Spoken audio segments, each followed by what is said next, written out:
Welcome to TV NST. Telangana రాజకీయాల్లో గత 2 రోజుల నుంచి హాట్ టాపిక్ గా మారిన అంశం ఏంటంటే, బీఆర్ఎస్ పార్టీ తరఫున గెలిచి కాంగ్రెస్ పార్టీలో చేరిన 10 మంది ఎమ్మెల్యేల పైన ఓ పక్క సుప్రీంకోర్టు నోటీసులు ఇవ్వగా, మరో పక్క సుప్రీంకోర్టు ఆదేశాల ప్రకారం తెలంగాణ అసెంబ్లీ సెక్రటరీ కూడా ఆ 10 మంది ఎమ్మెల్యేలకు నోటీసులు జారీ చేయడం సంగతి అందరూ తెలిసిన విషయమే. మీరు బీఆర్ఎస్ పార్టీ తరఫున గెలిచి కాంగ్రెస్ పార్టీలోకి ఎందుకు వెళ్ళవలసి వచ్చింది, కాంగ్రెస్ పార్టీలోకి వచ్చేందుకు మీకు ఎలాంటి లబ్ధి చేకూరింది, బీఆర్ఎస్ పార్టీ తరఫున మీరు ప్రజల్లో ఓట్లు అడిగి కాంగ్రెస్ పార్టీలోకి వస్తే మీకు ప్రయోజనం ఎలా ఉంది అనే అంశాలపైన అసెంబ్లీ సెక్రటరీ గారు అనర్హత ఎమ్మెల్యేలకు నోటీసులు పేర్కొనడం జరిగింది. ఈ అనర్హత ఎమ్మెల్యేలు కేసు కూడా సుప్రీంకోర్టులో రేపు 10వ తారీఖున హియరింగ్ ఉంది. అంటే 10వ తారీఖున దాదాపుగా ఫైనల్ జడ్జిమెంట్ వస్తుందని కూడా తెలంగాణ ప్రజానీకం అంతా కూడా భావిస్తున్నారు. ఇప్పటికే 3-4 సార్లు హియరింగ్కి వచ్చిన సుప్రీంకోర్టులో ఒకంత అసెంబ్లీ సెక్రటరీ పైన, అసెంబ్లీ స్పీకర్ పైన కూడా సుప్రీంకోర్టు అసహనం వ్యక్తం చేసింది. మీరు ఎందుకు వాళ్ళకి నోటీసులు ఇవ్వట్లేదు, వాళ్ళ నుంచి ఎవరిని ఎందుకు తీసుకోవట్లేదు, మీకు ఇంకా ఎంత సమయం కావాలి, సమయం అంటే దాదాపు 5 సంవత్సరాలు పొడిగిస్తారా అనే క్వశ్చన్లు కోర్టు వేయడంతో వెంటనే అసెంబ్లీ సెక్రటరీ గారు అనర్హత ఎమ్మెల్యేలకు నోటీసులు ఇవ్వడం జరిగింది. ఈ నోటీసుల పైన బీఆర్ఎస్ పార్టీ వాళ్ళు దాదాపు గత 9-10 నెలల నుంచి కూడా పోరాటాలు చేస్తున్నారు. ఆ పోరాటం ఫలితం ఈ నోటీసులను కూడా చెప్పవచ్చును. రేవంత్ రెడ్డి సర్కార్ మాత్రం ఈ 10 మంది ఎమ్మెల్యేలు పైన అనర్హత వేటు వేస్తారా, లేకపోతే అనర్హత వేటు వేస్తే మళ్ళీ ఉప ఎన్నికలకు వెళ్ళాలా అనే మీమాంసలో కూడా రేవంత్ సర్కార్ ఉంది. కాంగ్రెస్ పార్టీ హైకమాండ్ ఢిల్లీ పెద్దలు కూడా తెలంగాణ జరుగుతున్న అన్ని అంశాలను కూడా కూలాకులషంగా చూస్తున్నారు. ఏమి జరుగుతుందని కూడా అంటున్నారు. దీనిపైన తక్షణమే ఢిల్లీ రావాలని రేవంత్ రెడ్డికి పిలిపివేయడంతో రేవంత్ రెడ్డి ఒకటి ఢిల్లీ వెళ్ళడం జరుగుతుంది. అదేవిధంగా ఇవాళ తెలంగాణ సిఎల్పి మీటింగ్ కూడా ఏర్పాటు చేయడం జరిగింది.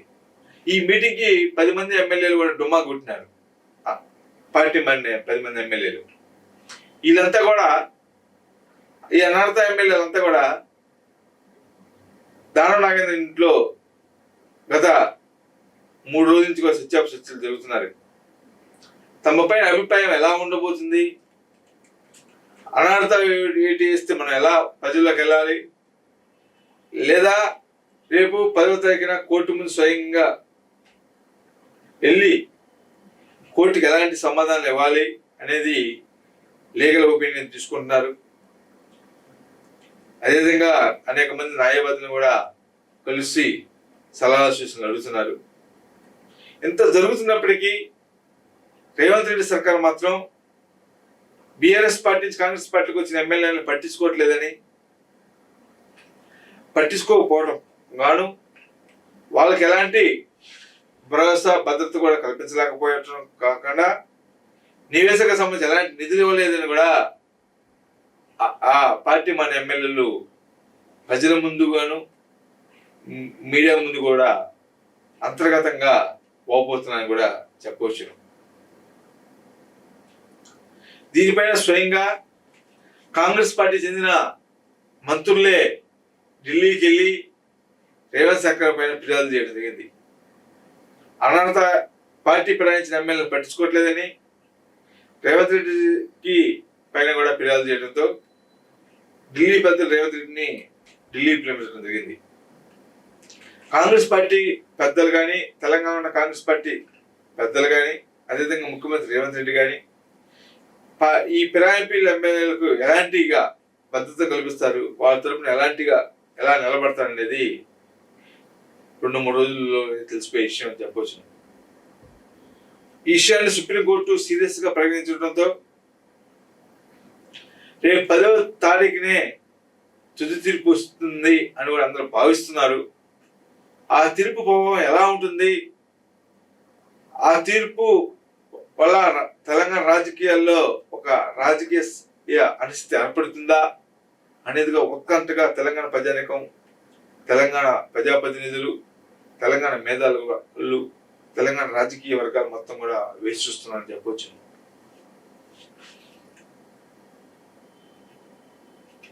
బీఆర్ఎస్ పార్టీ చెందిన నాయకులు కూడా, బీఆర్ఎస్ పార్టీ అధ్యక్షులు కేసీఆర్ కానీ, అదేవిధంగా కేటీఆర్ కానీ, హరీష్ రావు కానీ, ఈ 10 మంది ఎమ్మెల్యేల పైన అనర్హత ఏటి ఖాయమని, తెలంగాణలో త్వరలోనే ఉప ఎన్నికలు రాబోతున్నామని, 10 స్థానాలు గెలవబోతున్నామని కూడా ఇప్పటికే కేటీఆర్ తెలంగాణలో అనేక పర్యటన చేస్తూ కూడా ప్రకటిస్తున్నారు. అతను కూడా ఈరోజు ఢిల్లీలో న్యాయ నిపుణులు కలవడం జరిగింది. బీఆర్ఎస్ పార్టీ ఎన్నికల్లో గెలిచి కాంగ్రెస్ పార్టీ పైన చేరిన ఎమ్మెల్యేల పైన తక్షణమే అనర్హత వేసి వాళ్ళని డిస్క్వాలిఫై చేయాలని, అప్పుడే ప్రజాస్వామ్యం రక్షించబడుతుందని కూడా, రెండోసారి ఇలాంటి వ్యక్తి ఒక పార్టీ తరపు గెలిచి మరో పార్టీలోకి వెళ్ళాలంటే భయపడతానే అంశం కూడా తెర మీద తీసుకురావడంతో ఇది ప్రజాస్వామ్యానికి మంచి పరిణామం అవుతుందని కూడా కేటీఆర్ చెప్పడంతో అంతా కూడా సుప్రీంకోర్టు తీర్పు పైన ఎదురు చూస్తాను చెప్పవచ్చు. ఒక్క పక్క కేసీఆర్ కూడా అతను కొంతకాలంగా దాదాపు సంవత్సర కాలంగా రాజకీయాలను నుంచి దూరంగా ఉన్నప్పటికీ, అంతర్గతంగా రాజకీయాలు చేస్తున్నప్పటికీ, మొన్న ఇటీవల కాలం 2 రోజుల క్రితం కూడా బయటకు వచ్చి ఫిరాయింపు ఎమ్మెల్యేల పైన అనర్హత ఖాయమని, త్వరలో ఉప ఎన్నికలు రావడం ఖాయమని కూడా అతను కూడా ప్రకటించడంతో ఈ పార్టీ ప్రయాణించిన ఎమ్మెల్యేలందరూ కూడా ఒక అనిశ్చితికి ఆందోళన గురవుతున్నారని చెప్పవచ్చును. వాళ్ళలో కొంతమంది ఎమ్మెల్యేలు అయితే బీఆర్ఎస్ తో సంప్రదింపులు జరుగుతున్నారని, మళ్ళా మేము బీఆర్ఎస్ పార్టీలో చేరతామని, గత 2-3 నెలల నుంచి ఉచితంగా వాళ్ళు సంప్రదింపులు జరుగుతున్నప్పటికీ కూడా బీఆర్ఎస్ పార్టీ చెందిన రాజకీయ పార్టీ నుంచి కానీ, కేసీఆర్ నుంచి కానీ ఎటువంటి ఆహ్వానం లేకపోవడంతో తర్జన పడుతున్నారు ఈ ఫిరాయింపు ఎమ్మెల్యేలు. మరి కొంతమంది నాయకులైతే స్వయంగా కేటీఆర్ని కలిసి మేము చేసిన తప్పు, మళ్ళా ఎలాంటి పొరపాటు లేము, ఒక్కసారి పార్టీని ఆహ్వానించిన అయినప్పటికీ కూడా పార్టీ నిర్ణయించుకుని వేసి చూడాలని సున్నితంగా తిరస్కరించారని కూడా తెలుస్తుంది. ఈ ప్రభావము, రేపు సుప్రీంకోర్టు ఇచ్చే తీర్పు ప్రభావము దేశ రాజకీయాల్లోనే పార్టీ ఫిరాయింపుదారులకు ఒక హెచ్చరిక కాబోతుందనే విషయాన్ని కూడా చెప్పవచ్చు. అంతేకాకుండా ప్రజాస్వామ్యబద్ధంగా ఒక పార్టీ తరపున గెలిచి మరొక పార్టీలోకి వెళ్ళే ఎమ్మెల్యేలకు రేపు సుప్రీంకోర్టులో రాబోయే తీర్పు ఒక చెంప సెల్లుమనే తీర్పు వస్తుందని కూడా తెలంగాణ ప్రజానీకం కూడా అందరూ భావిస్తున్నారు. దీనివలన దేశ రాజకీయాల్లోనే పార్టీ మారాల, ఒక పార్టీ తరపున శాసనసభ్యుడిగా కానీ, ఎమ్మెల్సీగా కానీ, ఎంపీగా కానీ గెలిచి ప్రజాప్రతినిధిగా మరో పార్టీలోకి వెళ్ళాలంటే భయపడే విధంగా తీర్పు రావాలని కూడా తెలంగాణ ప్రజానీకం భావిస్తున్నారు. అదేవిధంగా దేశంలో ఉన్న ప్రజానీకం కూడా భావిస్తున్నారు. ఇది ప్రజాస్వామ్యానికి మంచి పరిణామం కూడా ఈ విధంగా తీర్పు వస్తుందని కూడా అంటున్నారు. అంటే ఈ తెలంగాణలోనే కాకుండా ఈ రాజకీయ ప్రకంపనలు ఇతర రాష్ట్రాల్లో కూడా ప్రభావం చూపే అవకాశం ఉందని కూడా చెప్పవచ్చును. గతంలో ఇదే సంస్కృతిని కొనసాగించి కేసీఆర్ కూడా 5 ఏళ్ళు పబ్బం గడిపారు, పార్టీని నెట్టుకొచ్చాడు. తర్వాత 5 ఏళ్ళ తర్వాత ప్రజల్లోకి వెళ్తే పార్టీ మారిన ఎమ్మెల్యేలందరూ కూడా ఓడిపోవడం జరిగింది.